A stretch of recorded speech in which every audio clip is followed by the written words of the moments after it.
Line Kashmir honey. அழகும் வாசனையும் கமழும் காஷ்மீர் லயன் காஷ்மீர் ஹனி. அசல் தேன் அசந்தேன். இனிமே கண்ணை மூடிட்டு கடலை எண்ணெய் வாங்கலாம். ஏன்னா மந்த்ரா கடலை எண்ணெய் இதயத்தின் தயாரிப்பு. வறுக்க பொரிக்க ஏன் எல்லா சமையலுக்கும் மந்த்ரா தான். மந்த்ரா கடலை எண்ணெய், அபார ருசி, ஆரோக்கியமான உடல் நலம். வணக்கம். செய்தி சுருக்கம். இரவில் கொட்டிய ஆலங்கட்டி மழை, 3000 வாழைகள் சேதம். தமிழகத்தில் கடந்த சில நாட்களாக வெப்பம் அதிகரித்து வந்த நிலையில் நேற்று பல்வேறு மாவட்டங்களில் கனமழை கொட்டி தீர்த்தது. கோவை மாவட்டம் மேட்டுப்பாளையம் மற்றும் அன்னூர் பகுதிகளில் சூறாவளி காற்றுடன் ஆலங்கட்டி மழை கொட்டியது. ஆலங்கட்டி மழையால் 3000க்கும் மேற்பட்ட வாழை மரங்கள் முறிந்து நாசமாயின.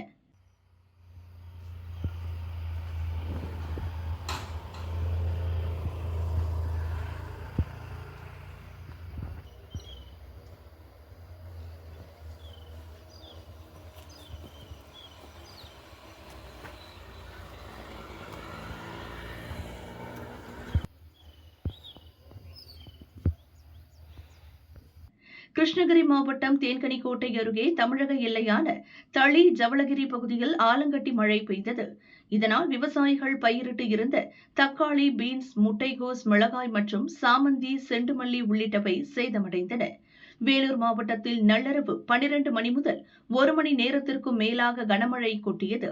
பலத்த காற்றுடன் பெய்த மழையால் வேலூர் கலெக்டர் அலுவலகத்தில் இருந்த மரம் முறிந்து விழுந்தது. இதில் சப் கலெக்டர் மற்றும் தேர்தல் அதிகாரிகளின் கார்கள் சேதமடைந்தன.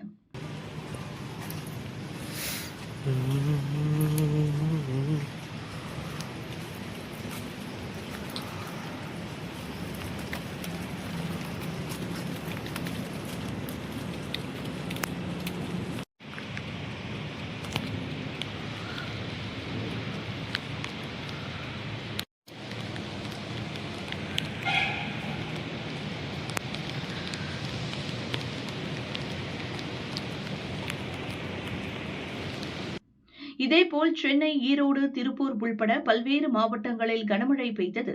இந்நிலையில் தமிழகம் மற்றும் புதுச்சேரியில் இன்று இடி மின்னலுடன் மிதமான மழை பெய்ய வாய்ப்புள்ளதாக வானிலை ஆய்வு மையம் தெரிவித்துள்ளது. மன்னார் வளைகுடா முதல் தெற்கு உள் கர்நாடகா வரையிலான பகுதிகளின் மேல் ஒரு வளிமண்டல கீழடுக்கு சுழற்சி நிலவுகிறது. இதன் காரணமாக தமிழகத்தில் சில இடங்கள் மற்றும் புதுச்சேரியில் இன்றும் நாளையும் இடி மின்னலுடன் மிதமான மழை பெய்ய வாய்ப்புள்ளது. தமிழகம், புதுச்சேரியில் சில இடங்களில் இன்றும் நாளையும் அதிகபட்ச வெப்பநிலை 4 டிகிரி செல்சியஸ் வரை குறைய வாய்ப்புள்ளது. சென்னை மற்றும் புறநகர் பகுதிகளில் ஓரளவு மேகமூட்டம் காணப்படும். சில இடங்களில் இடி மின்னலுடன் லேசான மழை பெய்ய வாய்ப்புள்ளது என வானிலை மையம் தெரிவித்துள்ளது. தடையற்ற கப்பல் போக்குவரத்தை உறுதி செய்ய வேண்டும், குவைத் இளவரசரிடம் பிரதமர் மோடி வலியுறுத்தல். மேற்காசிய நாடான குவைத்தின் பட்டத்து இளவரசர் ஷேக் சபா அல் காலேத் அல் அஹமது அல் முபாரக் அல் சபாவுடன் பிரதமர் மோடி நேற்று தொலைபேசியில் பேசினார். அப்போது அவருக்கு பிரதமர் மோடி ரம்ஜான் வாழ்த்து தெரிவித்தார். இதுகுறித்து மோடி வெளியிட்ட அறிக்கை: குவைத்தின் இறையாண்மை மற்றும் பிராந்திய ஒருமைப்பாட்டின் மீதான தாக்குதல்களுக்கு இந்தியா சார்பில் கண்டனம் தெரிவிக்கப்பட்டது. மேற்காசிய பிராந்தியத்தில் அமைதி மற்றும் ஸ்திரத்தன்மைக்கு நீடித்த பேச்சு நடத்துவது இன்றியமையாதது என்பதை இருதரப்பும் ஒப்புக்கொண்டோம். இதேபோல் குவைத்தில் உள்ள இந்திய சமூகத்தின் பாதுகாப்பை உறுதிப்படுத்தும் அந்நாட்டின் அரசின் நடவடிக்கைக்கு நன்றி தெரிவித்தேன். உலகின் மிக முக்கியமான எரிபொருள் வழித்தடங்களில் ஒன்றான ஹார்முஸ் ஜலசந்தியில் ஏற்பட்டுள்ள இடையூறுகள் குறித்தும் நம் நாட்டின் கவலையை சுட்டிக்காட்டினோம். இந்த வழியாக பாதுகாப்பான மற்றும் தடையற்ற போக்குவரத்தை உறுதி செய்வதே எங்களின் முன்னுரிமையாக உள்ளது என மோடி கூறியுள்ளார். பானை இல்ல, இதுதான் உங்க சின்னம். விசிக தலையில் திமுக இறக்கிய இடி. தொகுதி பங்கீட்டில் ஷாக். திருமாவளவன் அப்செட். 2021 சட்டசபை தேர்தலின் போது திமுக கூட்டணியில் முதல் கட்சியாக தொகுதி பங்கீட்டை முடித்த விடுதலை சிறுத்தைகள் கட்சி இந்த முறை இன்னமும் தொகுதி பங்கீட்டை இறுதி செய்ய முடியாமல் திணறுகிறது. திமுக இந்த முறை கடுமையான கட்டுப்பாடுகளை விதித்து வருவதுதான் இதற்கு காரணம். இதனால்தான் திமுக மீது விசிக கடும் அதிருப்தியில் இருக்கிறதாம். இதுகுறித்து விசிக வட்டாரம் கூறியது. தொகுதி பங்கீடு குறித்து விசிக தலைவர் திருமாவளவனுடன் திமுக மூத்த அமைச்சர்கள் ஏற்கனவே பேசியுள்ளனர். விசிக தரப்பில் எங்கள் கட்சிக்கு 2 எம்பிக்கள், 4 எம்எல்ஏக்கள் உள்ளனர். இந்த தேர்தலில் 8 தொகுதிகள் ஒதுக்க வேண்டும் என்று வலியுறுத்தப்பட்டது. அதற்கு கூட்டணியில் ஆரம்பம் முதல் நம்பிக்கைக்கு உரியவராக இருக்கிறீர்கள். கூட்டணியில் அதிக கட்சிகள் இணைந்துள்ளன. அவர்களுக்கும் தொகுதிகளை ஒதுக்க வேண்டும். பழைய எண்ணிக்கையில் ஒன்றாவது குறைத்துக் கொள்ளுங்கள் என்று திமுக தரப்பில் தெரிவிக்கப்பட்டுள்ளது. ஆனால் அதை திருமாவளவன் ஏற்க மறுத்துவிட்டார். அதே நேரம் 3 பொது தொகுதிகள் உட்பட 8 தொகுதிகள் தர வேண்டும். ஒரு தொகுதியை மதுரை உள்ளிட்ட தென் மாவட்டங்களில் தர வேண்டும் என்று விசிக கரார் காட்டியது. சரி, தருகிறோம். 6 தொகுதிகளில் பானை சின்னத்தில் நிற்கலாம். ஒரு தனி மற்றும் பொது தொகுதியில் மட்டும் உதயசூரியன் சின்னத்தில் நிற்க வேண்டும் என்று திமுக நிபந்தனை போடுகிறது. அதற்கு கடந்த தேர்தலில்தான் எங்கள் கட்சிக்கு அங்கீகாரம் கிடைத்தது. எனவே இந்த தேர்தலில் சொந்த சின்னத்தில்தான் போட்டியிடுவோம் என்று விசிக தலைமை திட்டவட்டமாக சொல்லிவிட்டது.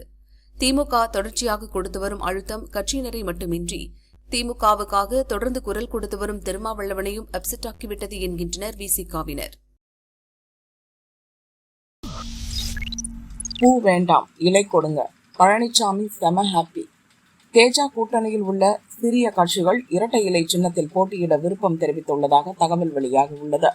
இதுகுறித்து அதிமுக மூத்த நிர்வாகிகள் சிலர் கூறியதாவது: தேஜா கூட்டணியில் அதிமுக, பாரதிய ஜனதா, பாமக, அமமுக, தமாக கட்சிகளுக்கு மட்டும்தான் பொது சின்னம் உள்ளது. லோக்சபா தேர்தலில் பாரதிய ஜனதா அணியில் புதிய நீதி கட்சி, இந்திய ஜனநாயக கட்சி, பெருந்தலைவர் மக்கள் கட்சி, தமிழக மக்கள் முன்னேற்ற கழகம் உள்ளிட்ட கட்சிகள் இருந்தன. இப்போது சட்டசபை தேர்தலில் இந்த கட்சிகளுக்கான தொகுதி பங்கீட்டை பாரதிய ஜனதாவை மேற்கொண்ட தாமரை சின்னத்தில் போட்டியிட வைக்க முயற்சி நடந்தது. சட்டசபை தேர்தலில் தாமரையை விட இரட்டை இலைக்கு மவுசு அதிகம் என்பதால் அதிமுக சின்னத்தில் போட்டியிட சிறிய கட்சிகள் ஆர்வம் காட்டுகின்றன. இரட்டை இலை சின்னத்தில் போட்டியிட பழனிசாமியிடம் சம்மதம் தெரிவித்துள்ளன. தாமரையில் நிற்கலாமா என யோசித்து வரும் ஐஜேகே, தென்னிந்திய ஃபார்வர்ட் பிளாக் கட்சிகளையும் இரட்டை இலையில் போட்டியிட வைக்க பழனிசாமி பேச்சு நடத்துகிறார். பெரும்பாலான கட்சிகள் இரட்டை இலையில் நிற்க ஆர்வம் காட்டுவதால் தேஜா கூட்டணி தொகுதி பங்கீட்டில் அதிமுக கை ஓங்கி உள்ளது. பழனிசாமி உற்சாகமாக இருக்கிறார் என அவர்கள் கூறினர். விஜயை எதிர்த்து களம் காணும் நடிகர் மகன் சேகர் பாபுவும் லிஸ்டில். தமிழகத்தில் உள்ள 234 தொகுதிகளில் தாவேக உறுப்பினர்கள் சேர்க்கை அதிகமாக நடந்த தொகுதியாகவும் கிறிஸ்தவர்கள் அதிக அளவில் வாழும் தொகுதியாகவும் பெரம்பூர் உள்ளது. இங்கு விஜய் போட்டியிட்டால் வெற்றி உறுதி என அக்கட்சி நடத்திய சர்வேயில் தெரியவந்துள்ளது. பெரம்பூர் தொகுதியின் எம்எல்ஏவாக திமுகவை சேர்ந்த ஆர் டி சேகர் இருக்கிறார். கட்சியின் மாவட்ட செயலராகவும் உள்ளார். விஜயை எதிர்த்து போட்டியிடும் வேட்பாளர் வலிமையான வேட்பாளராக இருக்க வேண்டும் என கட்சி தலைமை கருதுகிறது. பெரம்பூரில் விஜய் போட்டியிடும் பட்சத்தில் அவரை எதிர்க்க சேகர் பாபுவை நிறுத்தினால் கடும் நெருக்கடி தர முடியும். விஜயின் வெற்றி வாய்ப்பை பறிக்க முடியும் என திமுக தலைமை கருதுகிறது. சேகர் பாபு இல்லாத பட்சத்தில் நடிகர் சத்யராஜ் மகள் திவ்யாவை களமிறக்கலாமா என்ற யோசனையும் திமுக தலைமையிடம் உள்ளது. இவர்கள் இருவரை தவிர இளைஞரணி மாநில நிர்வாகியும் உதயநிதி ஆதரவாளருமான தூத்துக்குடியைச் சேர்ந்த வக்கீல் ஜோயல், கூட்டணி கட்சிகளை சமத்துவ மக்கள் கழக தலைவர் எர்ணாவூர் நாராயணன் பெயர்களும் பரிசீலிக்கப்படுகின்றன. பணத்தை காட்டு, சீட்டை நவுட்டு. வேட்பாளராக டிவிகேவில் ஆள் இல்லை. தேர்தல் செலவுக்கு விஜயிடம் எதிர்பார்க்க வேண்டாம். பணம் இருந்தால் மட்டுமே சீட் கொடுக்கப்படும் என தாவேகா அறிவித்ததால் நிர்வாகிகள் பலரும் பின்வாங்கிவிட்டனர். வேட்பாளர்கள் கிடைக்காமல் தாவேகா தவிப்பதாக தகவல் வெளியாகியுள்ளது. இதுகுறித்து தாவேகா மாநில நிர்வாகிகள் கூறியதாவது: தமிழக தேர்தலில் குறைந்தது 2 கோடி ரூபாய் செலவு செய்தால் மட்டுமே டெபாசிட் கிடைக்கும் நிலைமை உள்ளது. துணிந்து செலவு செய்யும் வசதியாளர்களுக்கு மட்டுமே சீட் என ஆரம்பத்திலேயே விஜய் சொல்லிவிட்டார். 5 கோடியிலிருந்து 20 கோடி வரை செலவு செய்தால்தான் வெற்றியை நெருங்க முடியும். அதற்கு தகுதியானவர்களுக்கு மட்டுமே சீட் கொடுக்க தாவேகா தலைமை முடிவு செய்துள்ளது. அதன்படி சென்னை, சிவகங்கை, திருநெல்வேலி, திருவள்ளூர், அரியலூர், கோவை, கரூர் உள்ளிட்ட மாவட்டங்களில் விஜய் நிர்ணயம் செய்த தகுதியுடன் கூடிய கட்சியினர் 60 பேர் தேர்வு செய்யப்பட்டனர். அவர்களுடன் சென்ற 9ஆம் தேதி விஜய் ஆலோசனை நடத்தினார். ஆனால் ஆலோசனையில் பங்கேற்ற பின் தேர்வு செய்யப்பட்ட அனைவரும் பின்வாங்கிவிட்டனர். அடுத்த கட்ட வேட்பாளர் தேர்வில் 330 பேரை தேர்வு செய்து அவர்களிடம் கட்சி தலைமை ஆலோசித்தது. அதில் 32 பேர் மட்டுமே வேட்பாளராக முன்வந்துள்ளனர். தேர்தல் செலவுக்கு தலைமை பணம் தராது என்ற நிலைப்பாட்டில் வேட்பாளர் ஆவதற்கு மாவட்ட செயலர்கள் பலரும் முன்வரவில்லை. இதை மனதில் வைத்துதான் 45 முதல் 60 சீட் கொடுத்தால் எந்த கூட்டணிக்கும் போகலாம் என மாவட்ட செயலர்கள் கூறியிருந்தனர். தாவேக்கவில் போட்டியிட லட்சம் பேர் ஆர்வமாக இருந்தாலும் தலைமையின் எதிர்பார்ப்புக்கேற்ற ஆள் கிடைக்கவில்லை. இதே நிலைமைதான் புதுச்சேரியிலும் ஏற்பட்டுள்ளது. 16ஆம் தேதி வேட்பாளர்களாக தேர்வு செய்யப்பட்ட 30 பேரில் 12 பேர் தங்களால் தனியாக செலவு செய்ய முடியாது என தயக்கம் காட்டுகின்றனர். 18ஆம் தேதி அறிவிக்கப்பட இருந்த வேட்பாளர் பட்டியல் தள்ளி போயிருக்கிறது என்றனர். 2 நாட்கள் தாக்குதலில் 3வது தலை உருண்டது. ஈரானின் தலைவர்களை குறிவைக்கும் இஸ்ரேல்.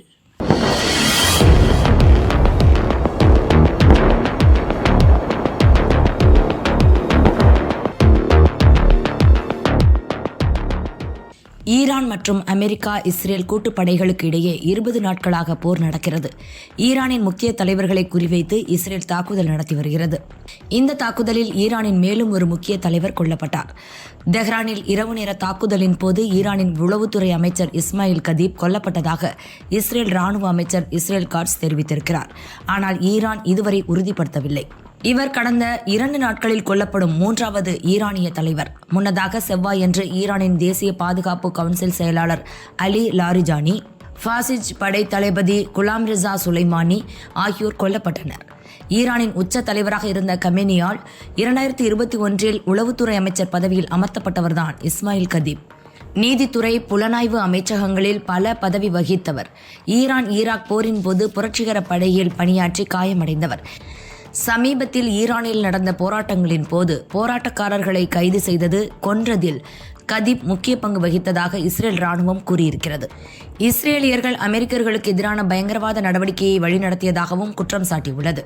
இஸ்ரேல் ராணுவ அமைச்சர் காட்ஸ் கூறும்போது, ஈரான் தலைவர்களை தொடர்ந்து வேட்டையாடுவோம், ஈரானின் எந்தவொரு மூத்த தலைவர்களையும் கொல்வதற்கும் ஒப்புதல் பெற தேவையில்லை என்று இஸ்ரேல் ராணுவத்திற்கு பிரதமர் பெஞ்சமின் நெத்தன்யாகு முழு சுதந்திரம் கொடுத்து இருக்கிறார் என்று தெரிவித்துள்ளார்.